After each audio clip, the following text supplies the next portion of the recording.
नमस्कार दोस्तों, जय हिंद, वंदे मातरम। मैं आपके साथ दोस्तों जयसवाल सर, आपके अपने यूट्यूब चैनल शिक्षक भर्ती के चैनल आपके अपने परिवार पे जयसवाल कोचिंग सेंटर पे स्वागत अभिनंदन है दोस्तों। हर एक भाई बहन का जिसका सपना है गृहिणी का दोस्तों अध्यापक अध्यापिका बनना, सभी का वेलकम है, सभी को नमन है, जय हिंद है, वंदे मातरम है। दोस्तों बात करेंगे पर्यावरण एनसीईआरटी की क्लास नंबर 15 है। ठीक है, कल हमने जल चक्र से संबंधित कुछ क्वेश्चन किए थे, आज भी कुछ क्वेश्चन कर लेंगे तो जल चक्र वाला चैप्टर आपका क्लियर हो जाएगा। और पहली बार अगर चैनल पे विजिट कर रहे हैं तो चैनल को सब्सक्राइब कर लेंगे, ये आपका अपना परिवार है। तो चलिए दोस्तों शुरू करते हैं। पहला प्रश्न आपकी स्क्रीन पर है।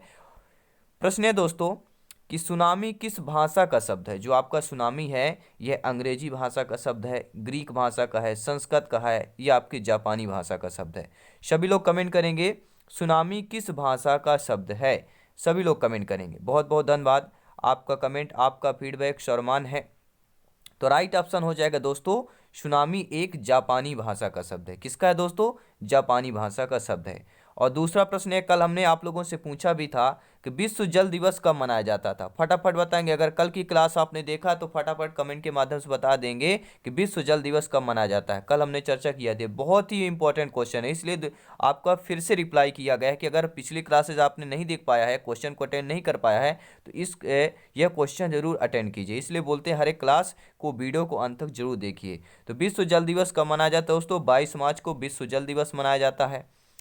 और अगला प्रश्न यह है कि पृथ्वी की सतह पर ज्वार भाटे किस कारण से आते हैं। हम बात कर रहे हैं आपके पृथ्वी की सतह पर जो है ज्वार भाटे किस कारण से आते हैं। सूर्य और पृथ्वी के शक्तिशाली गुरुत्वाकर्षण बल के कारण आते हैं, पृथ्वी और चंद्रमा के गुरुत्वाकर्षण बल के कारण आते हैं, या सभी के कारण आते हैं, या चंद्रमा और सूर्य के शक्तिशाली गुरुत्वाकर्षण के आते हैं। तो किसके बल के कारण, किसके गुरुत्वाकर्षण के आते हैं? सूर्य पृथ्वी आते हैं, या पृथ्वी चंद्रमा के, या आपके चंद्रमा और सूर्य के शक्तिशाली गुरुत्वाकर्षण के। तो किसके गुरुत्वाकर्षण के कारण जो है ज्वार भाटा आता है। सभी लोग कमेंट करेंगे, फीडबैक करेंगे। बहुत बहुत धन्यवाद, आपका फीडबैक सम्मान है। राइट ऑप्शन जाएगा दोस्तों चंद्रमा और सूर्य। क्या होगा राइट ऑप्शन? चंद्रमा और सूर्य के शक्तिशाली गुरुत्वाकर्षण बल के कारण क्या है? ज्वार भाटा आता है। चंद्रमा और सूर्य याद रखिएगा। अगला प्रश्न है, सूर्य चंद्रमा और पृथ्वी तीनों एक सीध में हो तो कैसा ज्वार होता है। अगर आपका सूर्य चंद्रमा और पृथ्वी तीनों एक सीध में हो, यानी ये सूर्य हो गया, ये चंद्रमा हो गया, ये पृथ्वी हो गया, एक सीध में अगर तीनों है, तीनों जब आपके एक सीध में हो तो क्या होता है? ज्वार लघु होगा, निम्न ज्वार होगा, न्यून होगा, या बृहद ज्वार होगा। सभी लोग कमेंट करेंगे, फीडबैक करेंगे। बेहतरीन लाजवाब प्रश्न है दोस्तों, क्योंकि यहाँ पर सिलेक्शन सर्वोपरि है। बहुत बहुत धन्यवाद। उम्मीद है दोस्तों आप लोगों ने एक बार अवश्य को वीडियो को एक बार लाइक कर दिया होगा।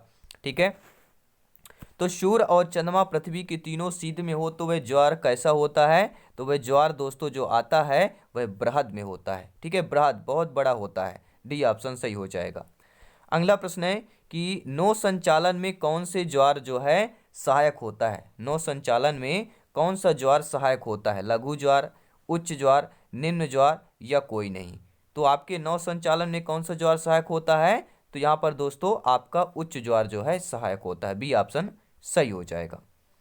अगला प्रश्न देख लेते हैं क्या दिया गया है। अगला प्रश्न स्क्रीन पर है, देखिएगा ध्यानपूर्वक कि लेब्राडोर महासागरीय जलधाराएं किस प्रकार की जलधाराएं हैं। सभी लोग कमेंट करेंगे। लेब्राडोर महासागरीय जलधाराएं किस प्रकार की जलधाराएं हैं? गर्म जलधाराएं हैं, शीत जलधाराएं हैं, या आपके आदर हैं, या सभी होंगे। कमेंट के माध्यम से मेरे सभी प्यारे मित्र बताएंगे। आज जयसवाल सर को खुल के कमेंट कीजिए और बताइए, बेफिक्र कमेंट कीजिए, आपका अपना परिवार है, अवर फैमिली है। तो लेब्राडोर महासागरीय जलधाराएं किस प्रकार की जलधाराएं दोस्तों? तो ये आपकी शीत जलधाराएं हैं। क्या हो जाएगा? राइट ऑप्शन बी ऑप्शन के साथ जाएगा। बहुत बहुत धन्यवाद। अगला प्रश्न स्क्रीन पर है। मेरे सभी प्यारे मित्रों को जय हिंद, वंदे मातरम। सिलेक्शन यहाँ पे सर्वोपरि है, पावर्ड बाई शिक्षा ही प्रकाश है। दोस्तों अगला प्रश्न है, जहां गर्म और ठंडी जलधाराएं मिलती हैं वहां कैसा होता है? वहां वर्षा होती है, आंधी होती है, तूफान होता है, या कोहरा होता है। सभी लोग कमेंट करेंगे। जी हाँ दोस्तों, जहां पर गर्म और ठंडी जलधाराएं जो है मिलती हैं आपस में, एक गर्म जलधाराएं एक ठंडी जलधाराएं, जब ये आपस में मिलती हैं, जब आपस में मिलती हैं तो क्या होता है? संग संग जब मिलती हैं आपस में तो क्या होता है? कोहरा पड़ता है। जी हाँ, डी ऑप्शन। कोहरा कब पड़ता है? जब गर्म और ठंडी जलधाराएं आपस में मिलती हैं तब आपका कोहरा पड़ता है। और पृथ्वी की सतह का कितना भाग जल से ढका हुआ है? 2/4, 5/4, 3/4 भाग या 1/3 भाग? तो सभी लोग जानते हैं पृथ्वी का सतह से, जो पृथ्वी का सतह से कितना भाग जल से घिरा हुआ है, तो 3/4, यानी 4 भाग पृथ्वी में, 3 भाग जो है जल से घिरा हुआ है, 1 भाग आपका, ठीक है, थल से घिरा हुआ है पृथ्वी में। ठीक है, लेब्रोडोर महासागरीय जलधारा है शीत जलधारा, गर्म, सुनामी या ज्वार भाटा? सभी लोग कमेंट करेंगे। लेब्रोडोर महासागरीय जलधारा है, ये कौन सी जलधारा है, किस प्रकार की है? शीत जलधारा है, गर्म है, सुनामी है, ज्वार भाटा है? तो मैंने अभी बताया था, अभी आपको बताया कि लेब्रोडोर जो महासागरीय जलधारा है ये शीत जलधारा है। जी हाँ, पहला ऑप्शन सही हो जाएगा। अगला प्रश्न है दोस्तों, ये भी प्रश्न आपका रिपीट हुआ है कि विश्व जल दिवस सर्वप्रथम कब मनाया गया था? जी हाँ, इंपॉर्टेंट क्वेश्चन है, सिलेक्शन वाला प्रश्न है, इसलिए रिपीट कर रहे हैं इस क्लास में भी कि विश्व जल दिवस सर्वप्रथम कब मनाया जाता है? 1948, 56, 87, 93? तो राइट ऑप्शन आपका 93 होगा। 1993 में विश्व में पहली बार जल दिवस मनाया गया था। ठीक है, राइट ऑप्शन यहाँ पे डी ऑप्शन हो जाएगा। इसलिए बोलते हैं दोस्तों, वीडियो को अंत तक देखते रहें, हर एक क्लास यहाँ पे इंपॉर्टेंट है क्योंकि आपके सिलेबस के अकॉर्डिंग, क्योंकि यहाँ पर दोस्तों सिलेक्शन सरोपर ही है।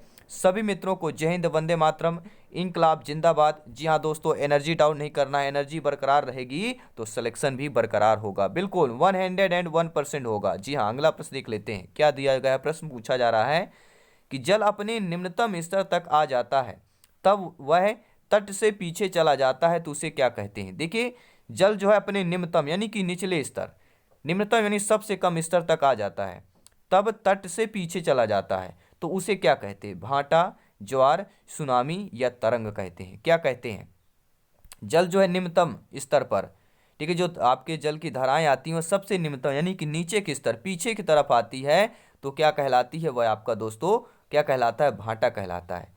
ठीक है, जब पीछे आता है तो भाटा और आगे जब चढ़ता है तो वह ज्वार हो कहलाता है। ठीक है, ज्वार कैसा होता है भैया? ज्वार यानी बुखार, बुखार चढ़ती है, ठीक है, यानी कि ज्वार चढ़ता है, ये समझ लेना, ये ट्रिक आपको याद रखना है। अगला प्रश्न है, सर्वाधिक ऊंचाई तक उठकर जल सबसे बड़े हिस्से को डुबो देते हैं उसे क्या कहते हैं? जी हाँ दोस्तों, सर्वाधिक ऊंचाई तक उठकर जल सबसे बड़े हिस्से को डुबो देते हैं उसे क्या कहते हैं? कई टाइप से प्रश्न पूछे जाएंगे, क्या वह भाटा है, ज्वार है, सुनामी है, तरंग है? केवल शब्दों का यहाँ पे चेंज होगा, बाकी आपका आंसर जो होगा वही वही रहेगा कि ज्वार। ठीक है, जब भी उठने की बात की जाए, ऊंचाई की बात की जाए, सर्वाधिक ऊंचाई तक उठकर जल सबसे बड़े हिस्से को डुबो देता है उसे ही ज्वार कहते हैं। अगला प्रश्न है, इसीलिए ज्वार भाटा नाम पढ़ा होगा, ज्वार यानी चढ़ना और फिर वह पानी का उतरना भाटा कहते हैं, इसलिए ज्वार भाटा, ज्वार चढ़ना, भाटा उतरना। अब बताइए, आलवण जल के मुख्य स्रोत कौन से हैं? आलवण जिसमें लवण ना हो, ताल, नदी, हिम नदी, उपरोक्त सभी। तो देखिए, आलवण जल के स्रोत आपका तालाब में भी नहीं होता, नदी में भी और हिम नदी में भी, इनमें मतलब तीनों में आपका लवण की मात्रा नहीं होती। तो आलवण जल के मुख्य स्रोत जो है आपके उपरोक्त सभी हो जाए, इन तीनों में आपके लवण की मात्रा जल में नहीं होती है। आलवणी जल के मुख्य स्रोत नदी, ताल, यूनानी महासागरों एवं समुद्र का जल लवणी होता है। जो आपके यूनानी महासागर और समुद्र का जल इनका लवणी होता है, लेकिन आपका, ठीक है, मुख्य स्रोत नदी, ताल, इनमें क्या होता है? आपका लवणी नहीं होता है। अब देखते हैं अगला प्रश्न, सूर्य के ताप के कारण जल हो जाता है। दोस्तों, जो सूर्य का ताप है, सूर्य के ताप के कारण जो है जल वाष्पित हो जाता है, संघनित हो जाता है, दोनों हो जाएगा या इनमें से कोई नहीं? तो सूर्य के ताप के कारण जल क्या हो जाता है? सभी लोग कमेंट करेंगे, सूर्य के ताप के कारण जल क्या हो जाता है दोस्तों? आपका संघनित भी होता है और वाष्पित भी, दोनों होता है। ये दोनों क्रियाएं सूर्य के ताप के कारण ही यहाँ पे, ठीक है, संभावित हो पाती है। अगला प्रश्न है, महासागर की औसत लवणता बताना है। जो आपके महासागर की औसत लवणता है वह 25 प्रति हजार ग्राम है, 35 प्रति हजार ग्राम है, 40 प्रति हजार ग्राम है, या उपरोक्त सभी हो जाएगा। सभी लोग कमेंट करेंगे, हर एक भाई बहन, हर एक गृहिणी जिसका सपना है अध्यापक अध्यापिका बनना, सभी का वेलकम, अभिनंदन है दोस्तों। ठीक है, इस प्रश्न का जवाब आ चुका है आप लोगों के द्वारा, आप लोगों का फीडबैक सम्मान है। राइट ऑप्शन जाएगा 35 प्रति हजार ग्राम जो है महासागर की औसत लवणता है। औसत यानी एवरेज की बात कर रहे हैं, 35 प्रति हजार ग्राम में। ठीक है, आप लोग समझ सकते हैं। 35 प्रति 1000 ग्राम में औसत लवणता पाई जाती है महासागरों के जल में। अब देखते हैं अगला प्रश्न। 5 प्रश्न और है, ध्यानपूर्वक देख लेते हैं। समुद्री जल वाष्पन के दौरान उसका कौन सा भाग जल वाष्प अपने साथ वहन नहीं करता? जी हाँ दोस्तों, समुद्री जल वाष्पन जब होता है उसके दौरान, उस प्रक्रिया के दौरान कौन सा भाग जल वाष्प अपने साथ वहन नहीं करता, यानी जल वाष्प जब होता है वो अपने साथ नहीं ले जाता है। ऑक्सीजन को नहीं ले जाता है, लवण को नहीं ले जाता है, जल के कणों को नहीं ले जाता है, या उपरोक्त सभी को नहीं ले जाता है। सभी लोग कमेंट करेंगे दोस्तों। ठीक है, देखिए ऑक्सीजन, ऑक्सीजन तो जल में उपस्थित रहता है। ठीक है, और लवण की बात करेंगे, जी हाँ दोस्तों, लवण की हम बात कर रहे हैं। समुद्री जल वाष्पन के दौरान उसका जो है लवण जो भाग होता है, क्योंकि समुद्री जल में लवणता मात्रा होती है 35। ठीक है, अभी हमने कहा कि 35 प्रति 1000 ग्राम में उसकी मात्रा होती है, तो लवण को जो है जल वाष्प के साथ अपने साथ वहन नहीं करता है। राइट ऑप्शन बी ऑप्शन हो जाएगा। ठीक है, जल वाष्प अपने साथ लवणों का वहन नहीं करता है। अगला प्रश्न है कि वाष्पन के लिए आवश्यक तत्व क्या है? जी हाँ दोस्तों, वाष्पन अगर करना हो, ठीक है, जल को, उसके लिए आवश्यक तत्व क्या होता है?